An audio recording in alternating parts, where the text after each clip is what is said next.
this saber rattling is a waste of people's time and emotional energy.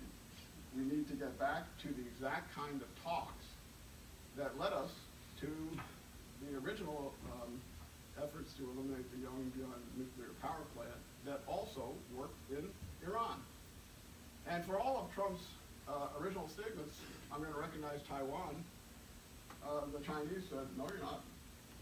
And then it turned out the North Koreans fire a weapon, and it turns out that if he wants the Chinese to do something about it, he better mouth the words. That's what he did.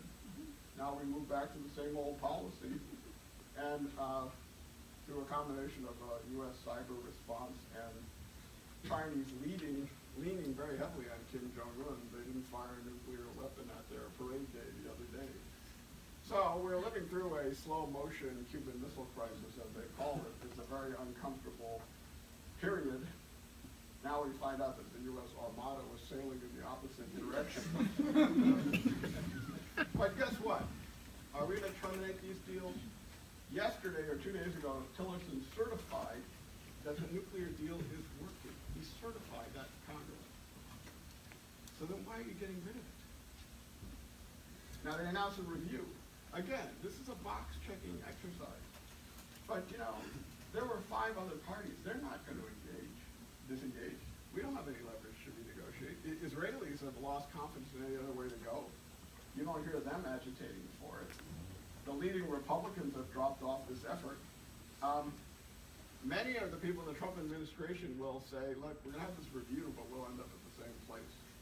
Here's the big question. Will our hardliners end up boosting the fate of the hardliners in Tehran who are running for the election against Rouhani in May 16th?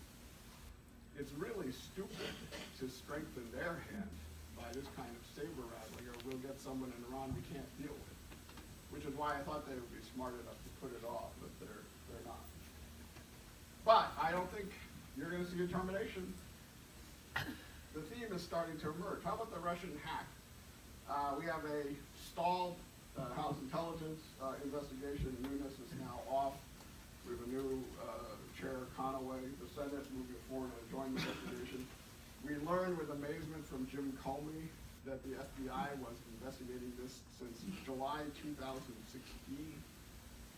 Yet, guess which investigation they talked about before the election? And we have a complex set of relationships involving various officials, the former National Security Advisor, about Ukraine, Syria, the nuclear deal.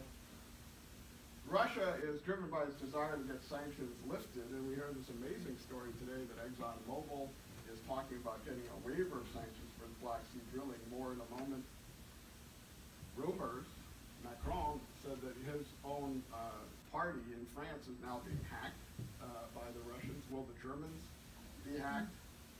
A mysterious trail of dead Russians, as well as human rights demonstrations, and the first Trump-Putin summit approaching sometime in July, probably at the G20.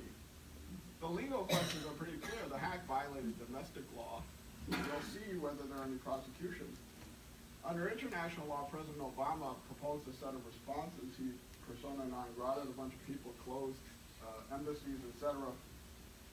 Trump said he would lift these, and here we are, 100 days, still in place. And now, Mike Flynn is famously seeking immunity. They didn't give him immunity. Why? Because it turned out that Sally Yates, who had been fired, knew that Flynn and other White House officials were discussing unwinding sanctions. Why should they give immunity to Flynn when they just put Yates on the stand and find out what she knows? So, it's obviously important. It could happen again. It's not a partisan issue. Marco Rubio announced at the last hearing the Russians were trying to hack him 2 weeks ago. We don't know what collusion happened, if any. And there's a further question put forward by Ambassador Stavridis, the former head of NATO, about whether we should use our own offensive tools to knock the Russian hackers offline, damage their hardware, meet various legal standards for attribution. It's a complex question. I bring up Ukraine because I am the lawyer for Ukraine. We argued against Russia at the International Court of Justice at the beginning of March. Yesterday, we got a provisional measures order by a vote of 13-3, which orders Russia to abate its cultural discrimination policies in Crimea, to comply with the Convention to suppress the financing of terrorism, and urging them to go back into direct diplomacy with the Russians at Minsk II. In other words, using the judicial process to spur the diplomatic process.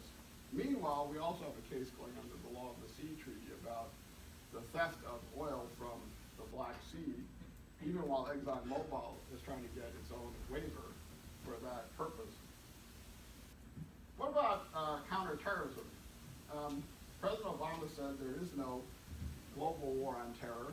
He said he would use drones as an effective tool to dismantle wars with particular networks like Al-Qaeda. But drones are a tool, they're not a strategy. They're part of a broader strategy of engage, translate, and leverage, just like everything else. I'm often asked, you're a human rights lawyer, how can you defend the selective use of drones and decry torture? And the answer for you law students is pretty clear. Torture is always illegal, no matter how used. But if we have the laws of war, then there are some killings that are unlawful. And the difference between lawful and unlawful killings are whether you comply with jus in bellum or jus ad bellum.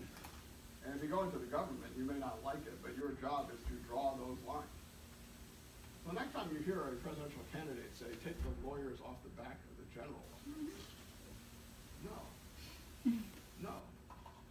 That's what lawyers are for, to draw the line between murder and lawful killing in wartime. That's what lawyers do. Don't say that the fact that Donald Trump makes lawyers less important, it makes lawyers more important. The Obama administration left office with an integrated strategy on 9/11, oft criticized, but it took a lot of effort, targeting and detention and cooperation with other states. And here is what we need to be aware of. The self-generated 9/11. If, because of the Muslim ban, somebody in the U.S., maybe even around here, goes a little crazy, and because of looser gun rules gets a gun, and goes into a nightclub and shoots the place up, and just before they do, they go on Facebook and they declare fealty to ISIL or Al-Qaeda. That is not an occasion to give the person who made it happen more power to address those questions. And it's also not a reason to send that person to a military commission. After all, as Jeff Sessions would say, after all, Tsarnaev, the little brother in the Boston Marathon attack, was tried, represented, convicted, and sentenced. And military commissions have produced nothing, much less Guantanamo. Nevertheless, people with no sense of history still push them. How about ISIL? Here, interestingly, if you pay attention, the Trump-Mattis plan is half of Hillary's plan. It's the hard power part, knocking out Mosul and Raqqa, intensifying the air campaign. But there is no diplomatic strategy that's really going. The parts about dismantling the money networks, discrediting the ideology online, the intelligence surge, maintaining alliances have not been developed. In other words, when all you have is a hammer, everything looks like a nail. And finally, what about Syria, the great tragedy of our time? We've lived through it. Now the greatest refugee crisis since World War II, 500,000 Syrians dead, 7 million displaced, 5 million refugees, 2 million children. The debacle is clear. Persistent Russian vetoes, a mismatch between our objectives and our soft power tools.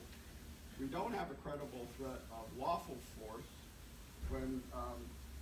because of the vetoes, which raises the question whether humanitarian intervention can be legal in these circumstances, plus wavering on Assad's future. And people have argued that doing nothing is our only option. Even though we're already bombing in Syria against ISIL, but until recently leaving Assad alone, who of course is the person who created the refugee crisis. And there is a question as to whether you could create a humanitarian corridor between Aleppo and Turkey so that civilians can escape, or down in southern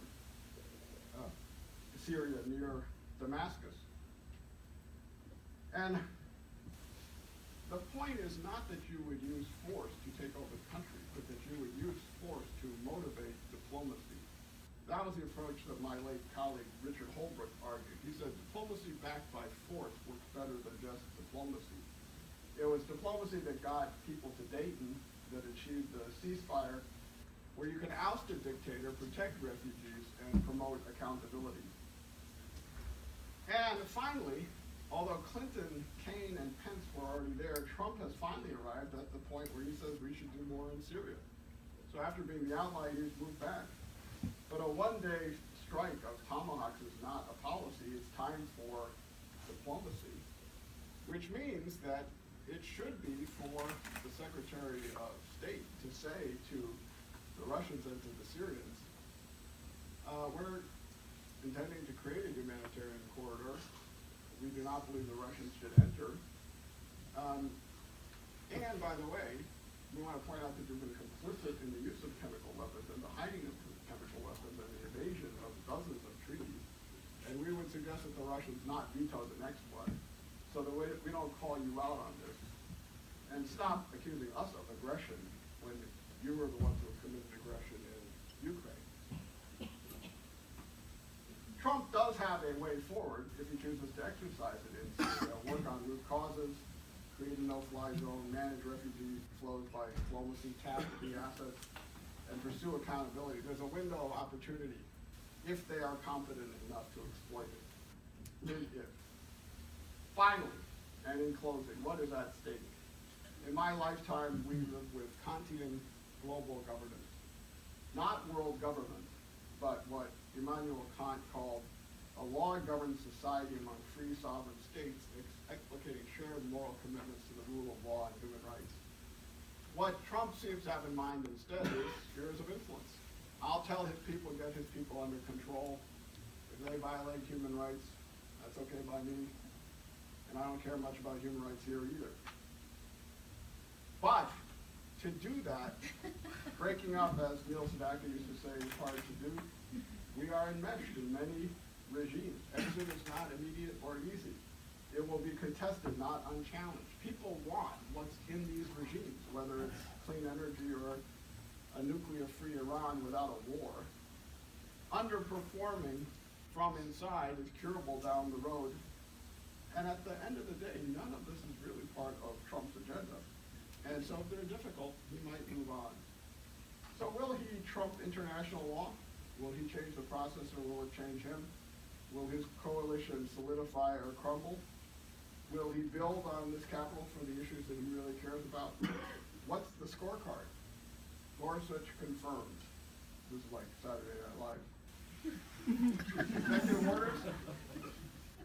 Executive orders are press statements. Many of them withdrawn. The torture order withdrawn. Multilateral order withdrawn. Treaty order withdrawn. Muslim ban 1 and 2 blocked. Torture order withdrawn. Climate order ineffective. Nuclear deal, nothing. Russia, investigations ongoing. Many strained alliances, but no movement on the core agenda. And the only effort at legislation, healthcare, a disaster. So it's starting to look like round 6. A lot of expenditure of energy, no concrete outcomes. And let me close with this joke, which many of you know, the older one. Mel Brooks tells the story of the 2,000-year-old man. And the 2,000-year-old man is asked, before God, was there someone else? And he says, yes, there was this guy named Phil. I said, well, what happened with Phil? I said, we used to say, oh, Phil, don't hurt us and don't beat us. It was all about Phil.